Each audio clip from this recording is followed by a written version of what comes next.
આજે જે 10,000 કરોડ રૂપિયાનું જે પેકેજ જાહેર થયું છે, મારે ફોનોમાં ભાજપના પ્રવક્તાઓને હું સાંભળતો તો ઉછળીને કહેતા હતા કે ઐતિહાસિક પેકેજ જાહેર થયું છે।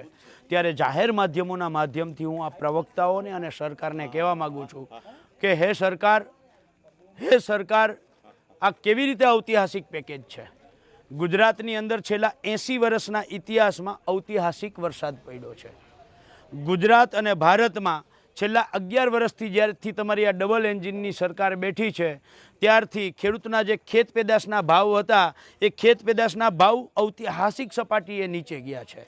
ખેડૂતની ખેત ઉત્પાદન માટે દવા, ખાતર, બિયારણ, ખેત ઓજાર, ડીઝલ, મજૂરી 4 ગણા વધ્યા છે। એ ઐતિહાસિક સપાટીએ હાઈ સપાટીએ ગયા છે। તમે આખા ભારતની અંદર પાક વીમા યોજના ચાલુ રાખો અને ગુજરાતમાં પાક વીમા યોજના બંધ કરો, આ પણ એક ઐતિહાસિક ઘટના છે।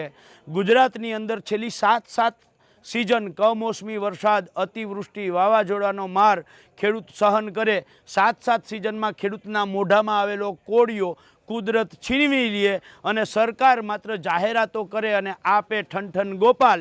આ પણ એક ઐતિહાસિક ઘટના છે અને ઐતિહાસિક ઘટનાની વચ્ચે એક બીજી ઐતિહાસિક ઘટના કહેવા માગું છું કે આ ગયા 11 વર્ષની અંદર નરેન્દ્ર મોદી સરકારમાં જે રીતે ઉદ્યોગપતિઓના 25 લાખ કરોડ રૂપિયા માફ કર્યા અથવા તો રાઇટ ઓફ કર્યા, એટલું જ નહીં, 11 વર્ષની અંદર કોર્પોરેટ ટેક્સ જે 30% હતો એ ઘટાડી અને 22% એટલે કે 8% કોર્પોરેટ ટેક્સ ઘટાડ્યો। એના કારણે દર વર્ષે 4 લાખ કરોડ રૂપિયા જે ઉદ્યોગપતિઓ પાસેથી ટેક્સ આવતો હતો આ ટેક્સ તમે ઘટાડ્યો અને 11 વર્ષનો હિસાબ કરો 4 લાખ કરોડ હિસાબે તો 44 લાખ કરોડ રૂપિયા પરોક્ષ રીતે તમે ઉદ્યોગપતિઓને સહાય કરી, જતા કર્યા। આ પણ એક ઐતિહાસિક ઘટના છે। જેવી રીતે 25 લાખ કરોડ રૂપિયા રાઇટ ઓફ અથવા તો માફ કરી અને 44 લાખ કરોડ રૂપિયા 11 વર્ષની અંદર ટેક્સના કારણે જતા કરીને બંનેનો સરવાળો કરી અને 69 લાખ કરોડ રૂપિયા ઉદ્યોગપતિઓની ફેવરમાં તમે મદદ કરી, આ પણ એક ઐતિહાસિક ઘટના છે। એટલે આ ગુજરાતનો ખેડૂત દેવા માફીની માંગ શું કામ કરે છે? ઉદ્યોગપતિઓના તમે 69 લાખ કરોડનો ફાયદો કરાવી શકતા હોવ તો ગુજરાતના ખેડૂતોની એક જ માંગ છે કે અમારા 56 લાખ ખેડૂત પરિવારોની 96,000 કરોડ રૂપિયા, માત્ર 96,000 કરોડ રૂપિયાનું દેવું છે અને આ દેવું સંપૂર્ણપણે માફ કરવામાં આવે।